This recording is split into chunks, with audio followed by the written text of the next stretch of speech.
I didn't realize the reason why I was vomiting is because I was dying. On February 2nd, 2006, John Funderburg woke up with intense abdominal pain. He thought it was something he ate, but when it didn't get better, he went to the doctor. I remember when the doctor came in, I was curled up on the table there in the fetal position. I mean, I was hurting that bad. My stomach was cramping, and the doctor started, asking me questions. Suspecting appendicitis, the doctor called for his wife, Crystal, to take him to nearby St. Joseph's Hospital for an evaluation.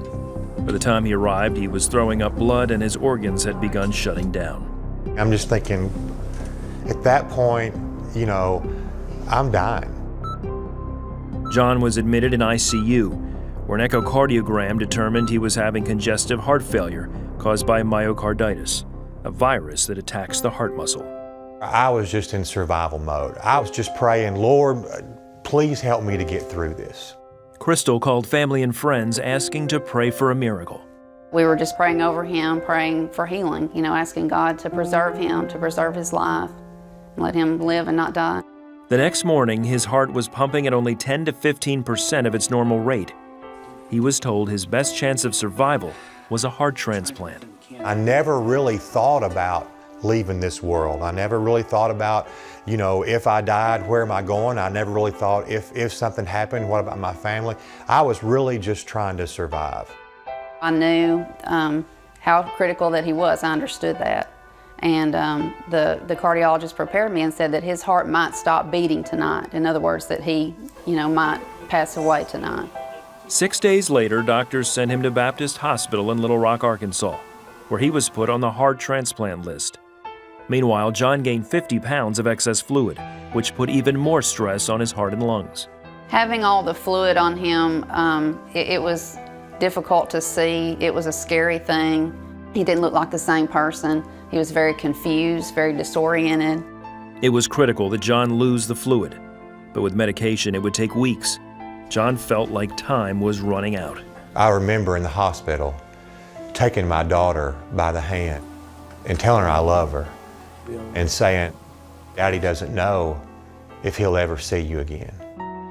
Eventually, John lost consciousness. Crystal continued to pray. She wondered if her husband would ever be the same. I knew that if God did not intervene, and that if he did live, that it would be a poor quality of life and not as long of a life expectancy as most people. Then on the morning of Friday, February 10th, John woke up. I remember waking up and I was so hungry. It was also that same day when I said, I think I can get up and go use the bathroom. And miraculously, I was able to get up and walk and go to the bathroom by myself. I was so excited and so happy because I knew that only God could have gotten him out of that bed and could have enabled him to have walked across that floor. The fluid began dissipating rapidly, and within a matter of days, John lost 48 pounds of fluid. Then a test showed his heart function had improved to 50%. John says the nurses and doctors were amazed. He said, I'm not telling you that your heart looks better. He said, it doesn't even look like the same heart. And he said, your ejection fraction, how much your heart is pumping out, is 50%, which is the bottom part of normal. And my wife said, praise God. And he cut his eyes over at her and said, that's who did this. That's exactly who did this. On February 15th, John was released from the hospital. His heart showed no signs of damage. He couldn't wait to get home to his family. Words can't even begin to express the awesomeness of being able to come home and spend time with him again. 3 months later, tests revealed his heart was functioning perfectly.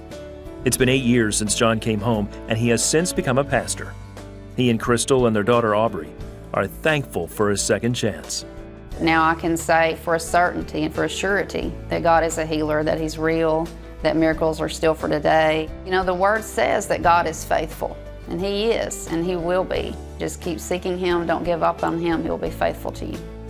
I believe the Lord was showing me that you can trust me, that I'll be with you no matter what. And I didn't know at that point in my life that I was going to be a preacher, but I believe that God was giving me a testimony so that I could share with others that no matter how bad it gets, if you'll just trust God, He can bring you through.